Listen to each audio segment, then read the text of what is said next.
Welcome back, Gothamites. If you're new here, hi.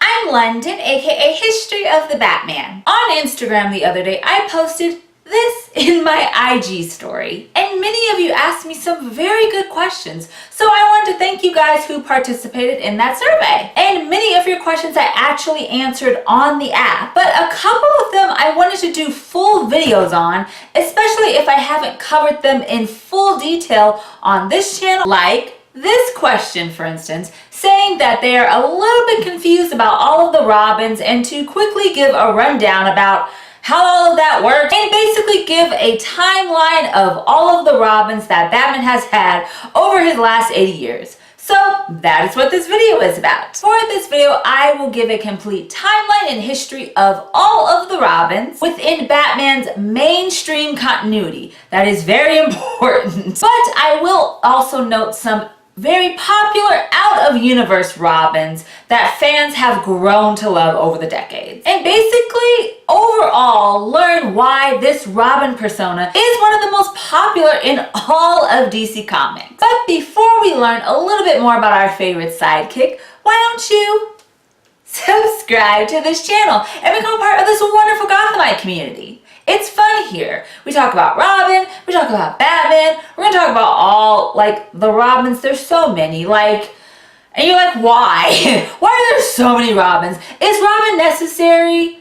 That is something we're going to discuss. So I hope you have fun with this video. Okay, our first Robin is, of course, Dick Grayson. Before Grayson's debut in 1940's Detective Comics 38, Bruce Wayne's Batman, who debuted in 1939's Detective Comics 27, was all by his lonesome, but was a very dark and gothic vigilante running around Gotham City. It wasn't even called Gotham City at the time. It was just a metropolis, wielding a gun and sometimes even killing his enemies. He was the epitome of a pulp fiction hero within this golden age era. His stories were filled with hypnotic vampires and deranged scientists. But after a literal year of this super dark Avenger, National Publications, which is DC Comics today, decided they wanted to soften Batman's very dark demeanor, balance it with some bright optimism, which means bringing in a younger demographic reading these comics. And that is the reason why the first sidekick, Robin the Boy Wonder, came into play in 1940 in the form of Dick Grayson. Based on the fictional Robin Hood and instilling the motif of the aligned winged hero, in Bill Finger, Bob Kane, and Jerry Robinson's Detective Comics 38, we learned that Dick Grayson is part of a family of circus acrobats called the Flying Graysons.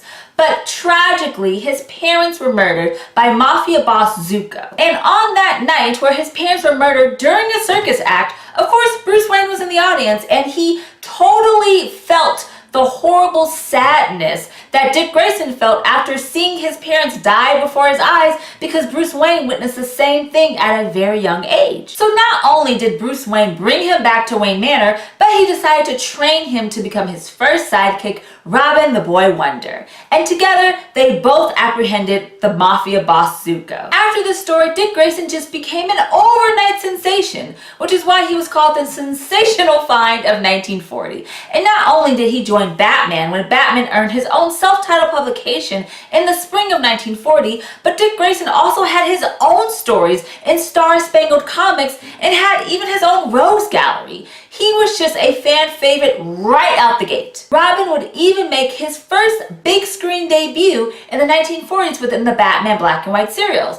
In 1943, titled Batman, starring Douglas Croft, and in 1949's Batman and Robin, starring Johnny Duncan. For the next 25 years, Batman and Dick Grayson's Robin were the ultimate dynamic duo, and they were in the pages of Batman and Detective Comics. And Robin was even a founding member of the original Teen Titans written by Bob Haney. And then of course Grayson's Robin had a huge presence on the small screen in the 1966 live-action TV series Batman, with Burt Ward portraying Dick Grayson and Robin, and Adam West as Bruce Wayne and Batman. Dick Grayson's Robin was even in animated television, such as 1968's The Batman Superman Hour, 1969's The Adventures of Batman, the many incarnations of the Super Friends, which began in 1975, and in 1977's The New Adventures of Batman, which actually starred Burt Ward reprising his role as Dick Grayson's Robin. While Grayson was the boy wonder outside of comic books, after about 30 years since his introduction, he decided that he needed to go to college. That is a good thing. And in 1969's Batman issue 217, Dick Grayson left Bruce Wayne and Alfred Pennyworth and went off to college at Hudson University. Although Grayson wasn't fighting alongside Batman, he would still don the Robin guise and solve crimes on campus, and sometimes would go with Batman to solve crimes within Gotham City. But he became a dynamic duo with Barbara Gordon's Batgirl in the short-lived 1970s publication, The Batman Family. I absolutely love those stories. Like, they're amazing. If you haven't checked it out, like those 20 plus issues, they're so fun. Go read them. However, Dick Grayson's Robin the Teen Wonder decided to become his own persona in Marv Wolfman and George Perez's book, The New Teen Titans, which began in 1980's DC Comics Presents issue 26, and then a few months later in the same year, the New Teen Titans gained their own book. After Grayson was done with Hudson University, for the next 3 years, he would be the leader of the Teen Titans. However, in 1983, when a new Robin started to come into the picture, which we will talk about in a minute, Grayson was kind of having an identity crisis and didn't know where he could fit within this vigilante lifestyle, and he wanted to be out from under Batman's large shadow. This resulted in Dick Grayson taking up the mature persona of Nightwing, inspired by the Nightwing and Flamebird in the 1964 Superman story, Superman and Candor, and Nightwing first debuted in the 1984 Teen Titans arc, The Judas Contract, within 1984's Tales of the Teen Titans issue 44. Now that Grayson has passed along the Robin guys and is now the ever-popular Nightwing, Batman was in need of a new boy wonder, and that comes in the character of Jason Todd. After Dick Grayson moved on with the New Teen Titans and became Nightwing,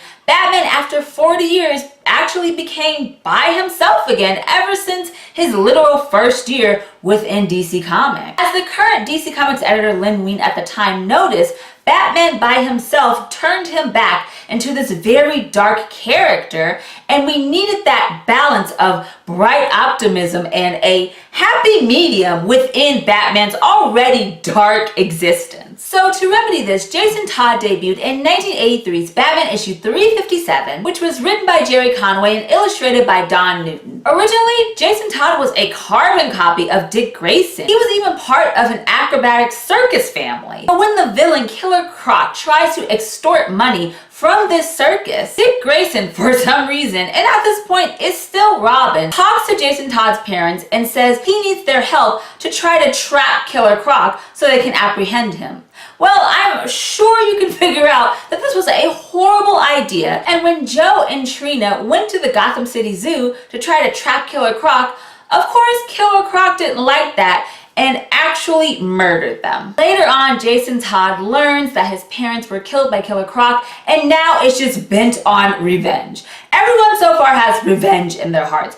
Batman has revenge against Joe Chill, Dick Grayson had revenge against Zuko, and now Jason Todd has revenge against Killer Croc. You have to have some tragedy and revenge in order to, I guess, be a hero within the Batman universe. But in this arc, donning a Robin-esque type of costume, Jason Todd joins Bruce Wayne's Batman, Dick Grayson's Nightwing, and Barbara Gordon's Batgirl, and they all team up to take down Killer Croc. And then after this victory, Bruce decides to actually adopt Jason and begin to train him to become the next Robin. Which, after several issues, from Jason Todd trying to fight alongside Batman, and he's like, you're not ready yet, to even Jason going to Guatemala to find Batman, who was trying to chase down the Joker in a Robin costume. Finally, in Batman issue 368, Dick Grayson gives Jason Todd his blessing to become the Robin and passes on his old Robin costume. And officially, Jason is the second Robin the Boy Wonder and Batman's sidekick. Now, while this is all good and fresh, after Marv Wolfman's 1985 book Crisis on Infinite Earths, the entire DC Comics universe was rebooted and there was no more multiverse. Which means that many characters' backgrounds and origin stories were radically changed, and that is including Jason Todd, who now becomes this rebellious orphan and debuts in 1987's Batman issue 408. In this arc, and now in this post-crisis continuity, Dick Grayson and Bruce Wayne's Batman have a falling out. Dick Grayson decides, I'm not going to be Robin anymore because Batman is afraid that he'll die. It's a whole thing. But then Batman actually comes across Jason trying to steal the wheels off of his Batmobile in an alley. So already you get a really shady vibe from Jason Todd, which is completely different from the Jason Todd that we met back in 1983. But after Bruce Wayne's Batman learns that Jason Todd is an orphan at a boys' school that is corrupt by the now villain Ma Gunn, they apprehend her and set the school straight, and Bruce then decides to adopt Jason Todd, who then becomes his second Robin the Boy Wonder. But because Jason Todd's post-crisis personality was such a stark change from the very humble, nice kid from pre-crisis continuity, the fans just were not having it. They did not like him at all, which resulted in the 1988-1989 4-issue arc Batman: A Death in the Family, where fans actually were able to call in and vote whether or not the Joker kills Jason Todd, or if he actually survives the beating and the explosions and all of that Joker puts on this young boy. And by a very short, very small margin, Jason Todd actually dies within this book, leading Batman on a long and horrible journey of feeling guilt and sadness and rage that he did not protect his adoptive son and his sidekick. Which then leads us to talking about our third Robin, Tim Drake. After the death of Jason Todd, Batman went through so much heartache mentally and emotionally, so much that even Alfred Pennyworth and Dick Grayson had to come and almost give him an intervention of sorts to try to get him to snap out of this really depressive state he was in, which all kind of culminated in 1989's Batman Year 3. But similar to Grayson, and even in that period of time where Jason Todd wasn't Robin yet, Batman became this very dark character, and it's even worse now because he harbors so much guilt over the death of Jason. After Batman Year 3, the next Robin would actually be introduced in Marv Wolfman and Pat Broderick's 5-issue arc, A Lonely Place of Dying. As Batman tries to track down Two-Face, Nightwing comes across this young boy named Tim Drake, who, with his brilliant detective skills, not only knows that Bruce Wayne and Batman are one and the same, but also that Dick Grayson and Nightwing are one and the same. Because there's a little bit of some stalkerish things going on, which we completely gloss over for some reason, Tim Drake comes and talks to Dick Grayson saying, I have noticed that Batman is just not on his game and he needs a Robin to balance him out. And Dick Grayson, you are the one to do so. Even though Dick is like, you know what, I have my own thing going on. I'm Nightwing now. I'm the lead of the Teen Titans. I am done with this whole Robin thing, but I do understand your point. Batman is in a really bad place and we all need to do something about it. So together, Batman, Dick Grayson's Nightwing, and even Tim Drake, who throws on a Robin costume for a bit, all track down Two-Face together and apprehend him. And even though Bruce is kind of a little worried that Tim Drake knows his secret identity now, because obviously that's been a big no-no since 1939, he is very impressed with Tim Drake coming up to the plate and his brilliant mind. He is a natural detective, which is one of the reasons why Tim Drake is one of my favorites. I mean, Dick Grayson is my favorite all day long, but I really enjoy Tim Drake. I think he's a very underrated character in general. So Batman decides to give him a chance and become the next third Robin. But this journey to becoming officially the third Robin doesn't come without heartache. Such as in Alan Grant's rite of passage, Tim Drake actually loses his mother and his father becomes paralyzed after they are kidnapped across seas. Like I said, there has to be some type of tragedy in order to become Robin, I'm just saying.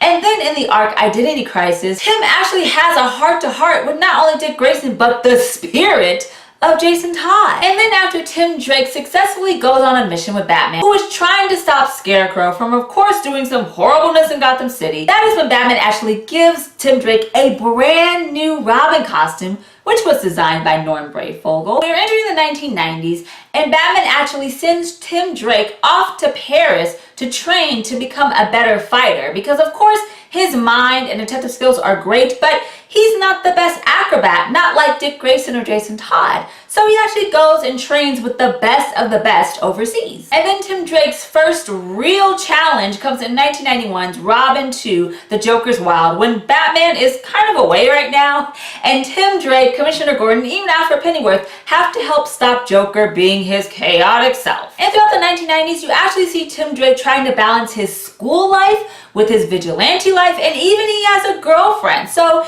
he's living a normal teenage life, besides the whole dressing up in a bright red and green and yellow costume and fighting villains like the Joker and Scarecrow, but that's neither here nor there. But I actually appreciate those stories where you show that Tim Drake is a real boy, Pinocchio.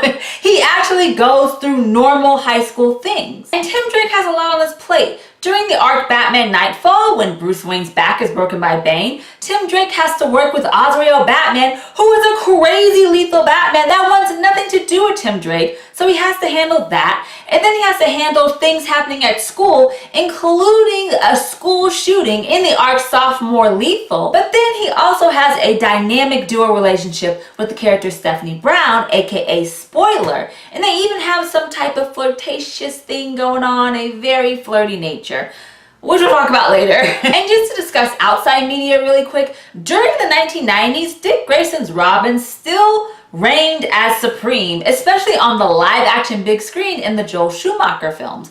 But Tim Drake was Robin in the new Batman Adventures, which is part of the DC animated universe. And then, of course, the most horrible thing is that in 2001's animated film Batman Beyond: The Return of the Joker, Tim Drake is actually kidnapped by Joker and Harley Quinn and is brainwashed and Jokerized. That is a very dark animated movie. It just is, but watch it. If you have not seen it, I definitely recommend it because it is heartbreaking. But it is unfortunately one of Tim Drake's best moments within his animated history. It's crazy, but anyway. But on a lighter note, Tim Drake does join teams such as Young Justice and the Teen Titans during the 1990s and the early 2000s. Tim Drake's Robin would actually take a brief hiatus, which leads us to our fourth mainstream Robin, Stephanie Brown. In 2004's Robin issue 125, Tim Drake's dad learns of his secret life as Robin the Boy Wonder and forbids him to do this. So Tim Drake has to come to the decision of whether or not he obeys his father or he obeys Batman, and he chose his father. Which meant for a brief moment, Batman once again didn't have a sidekick. But here comes Stephanie Brown, who was introduced in 1992 and was created by Tom Lyle and Chuck Dixon, and her persona was Spoiler. And since Stephanie Brown kind of had a crush on Tim Drake, when she saw Tim Drake kissing another girl, oh my god, she became petty as F and decided, you know what, since Tim Drake isn't Robin, Batman, I can be your new Robin. Train me. Tim Drake isn't here anymore. You need a Robin. Pick me. And although Batman was like, I don't know about that, reluctantly he decided, okay, I'll train you. But under one condition. You have to listen to everything I say while we are on the field. And from 2004's issues Robin 126 to 128, Stephanie Brown was Robin the Girl Wonder. But unfortunately in issue 128, when they are fighting a rogue, Stephanie slips up a lot. And then when they return to the Batcave, Batman tells her, you know what, you didn't listen to me, so you're fired. Take off the Robin suit, leave it in the cave, I'm changing the locks,